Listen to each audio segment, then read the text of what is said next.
ఆ టైంలో అంత టైట్గా ఉంటే నేను జడ్జి గారి ముందు పోయి ఎట్లా చెప్తా? ఏ విధంగా చెప్తా నేను జవాబు? ఆయన నేను ఏ విధంగా రిక్వెస్ట్ చేయాలా? అంటే ఇవన్నీ కూడా ముఖ్యంగా ప్రజలు దీన్నంతా మతికి పెట్టుకోవాలి. దీనంతా మతికి వీళ్ళు ఆడే డ్రామాలు అంటే మేము డ్రామాలు ఆడతామంటున్నారు. మేము డ్రామాలు ఆడి మేమేదో వాళ్ళ మీద చెప్పినామని వాళ్ళు అంటున్నారు. మేము డ్రామాలు ఆడే వాళ్ళమైతే మరి ఈ 5 ఏళ్ళ నుంచి మీరేం బీకినారు?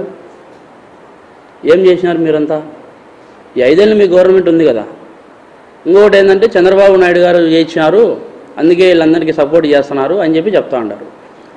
మర్డర్ జరిగింది టీడీపీ హయాంలోనే, కానీ అప్పుడే కదా మేము జాగ్రత్తగా ఉండాల్సింది.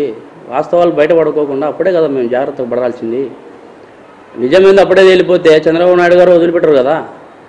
అప్పుడే కదా మేము జాగ్రత్తగా ఉండాల్సింది. ఆ 2-3 నెలలే మాకు ఒక పెద్ద గండంలాగా తయారైపోయింది అనమాట. అన్ని కట్టుకథలు వాళ్ళకు అప్పుడు చెప్పినాం. మేము సిట్లో ఉండే వాళ్ళకు కట్టుకథలు తప్పించుకునే దానికి మేము అప్పుడు చెప్పినాం.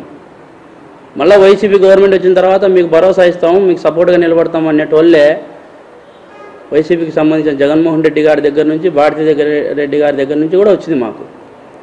అంటే పూర్తి స్థాయిలో వీళ్ళు మమ్మల్ని కొనాలనుకుంటున్నారు, ప్లస్ మాట వినుకోకుంటే మిమ్మల్ని ఏదో ఒకటి చేస్తామనే ధీమాతో ఉండారు. నేను ఒకటి చెప్పినాడు, భరత్ యాదవ్ పేరు, అతనే